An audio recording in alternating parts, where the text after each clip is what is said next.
स्वागत है आपका लर्नर्स अम्ब्रेला में। आज के वीडियो का हमारा फोकस रहेगा रिफ्रैक्शन से जुड़े कुछ इंटरेस्टिंग फेनोमिनन पर। तो आइए शुरू करते हैं। हमारा सबसे पहला फेनोमिनन है a stick partly immersed in water appears to be bent at the water surface.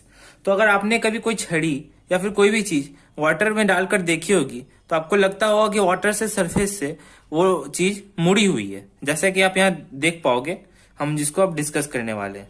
तो आइए देखते हैं ये चीज हमें कैसे दिखाई देती है। तो हम जानते हैं कि हमें किसी भी चीज का इमेज लेने के लिए उस पॉइंट की दो रेज निकालनी पड़ती है और जब वो कहीं मीट होती है जाकर तो हमें उस पॉइंट की इमेज मिलती है।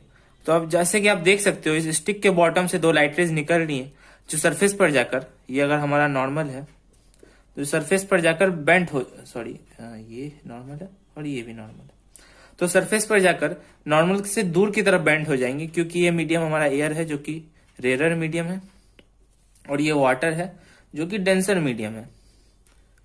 तो लाइट रे जो होती है वो डेंसर टू रेयर मीडियम में नॉर्मल से अवे बेंट हो जाती हैं इस तरह से। तो जब लाइट रे अवे बेंट हो जाएगी तो हमारी जो आंखें होती है, अगर हमारी आंखें यहाँ पर हैं तो हमारी आंखें हमेशा लाइट रे को स्ट्रेट लाइन में ही देखती हैं। तो हमें लाइट रे को, जो हमारी रिफ्लेक्टेड लाइट रे है, उसे हम स्ट्रेट लाइन में एक्सटेंड करते हैं तो हमें किसी एक दूसरे पॉइंट पर लाइट रे मिलती हुई दिखाई देती है इस तरह से, जो कि हमें दिखाई देता है कि हमारी स्टिक मुड़ चुकी है इस वजह से। इसी कारण रिफ्रैक्शन की वजह से हमें हमारी स्टिक बेंट हुई हुई दिखाई देती है, जबकि ऐसा कुछ होता नहीं है, बस ये हमारा इल्यूजन होता है जो कि रिफ्रैक्शन के फेनोमेनन की वजह से पॉसिबल हो पाता है। हमारा दूसरा इंटरेस्टिंग फेनोमेनन है object placed under water appears to be raised. तो इस केस में मैंने कॉइन का यूज किया है। ये कॉइन है हमारा और ये मीडियम हमारा वाटर है। ये दोनों सरफेसेस पे ये नॉर्मल है और ये हमारा एयर मीडियम है जो कि रेयर है और ये मीडियम डेंसर है।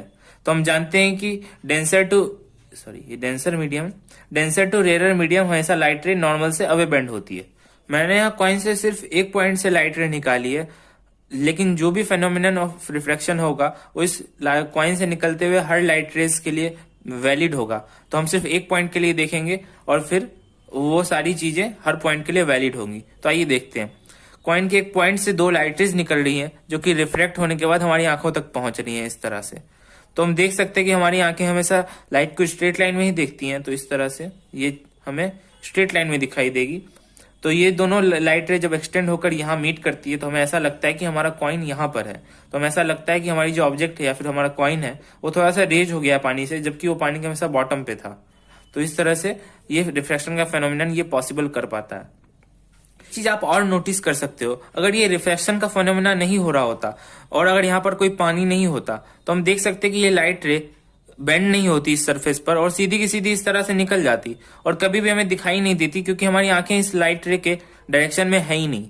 तो इस वजह से रिफ्रैक्शन के काफी फायदे भी होते हैं कि कुछ चीजें जो हम पॉसिबल नहीं होती हैं ऐसे नॉर्मल सर्कमस्टांसेस में वो पॉसिबल हो पाती हैं, यानी कि हम कॉइन को या किसी भी ऑब्जेक्ट को देख सकते हैं जबकि वो हमारे फील्ड ऑफ व्यू में है ही नहीं। हमारा एक तीसरा इंटरेस्टिंग फेनोमेना है a pool of water appears to be less deep than it actually is. यानी कि हम किसी भी बॉडी ऑफ वाटर यानी कि पूल या फिर कोई भी रिवर, उसकी गहराई हम सही से नाप नहीं पाते क्योंकि रिफ्रैक्शन का फेनोमेना सरफेस पर हो रहा होता है। तो आइए देखते हैं कैसे। मान लीजिए इस पूल ऑफ वाटर के नीचे कोई एक पॉइंट है जिससे दो लाइटें निकल रही होंगी, तो वो सरफेस पर जाकर बेंड हो जाएंगी यानी कि रिफ्रैक्ट हो जाएंगी। और चूंकि वाटर डेंसर मीडियम होता है और ये रेयर मीडियम है तो नॉर्मल से अवे बेंड होगी हमारी लाइट रेस। ये हमारे दोनों नॉर्मल है, नॉर्मल से अवे लाइट रेस बेंड हो रही है, तो इस वजह से रिफ्रैक्शन का फेनोमेना हो रहा होता है। और हमारी आंखें जो होती है वो लाइट रे को हमेशा स्ट्रेट लाइन में देखती हैं, तो दोनों एक किसी इस तरह के पॉइंट पर जाकर मीट करेंगी जब हम लाइट रे को एक्सटेंड करेंगे हमारी रिफ्लेक्टेड लाइट रेस को इस तरह से।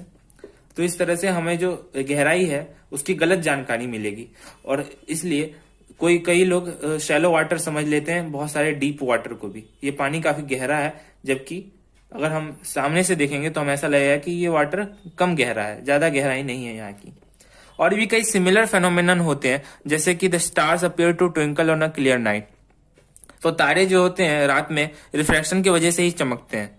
पांचवा एक हमारा केस होता है कि लेमन केप्ट इन वाटर या फिर कोई भी चीज अगर हम रखते हैं किसी भी गिलास के टम्बलर में तो हमें ऐसा लगता है कि उसका साइज बड़ा है जबकि उसका एक्चुअल साइज थोड़ा छोटा होता है।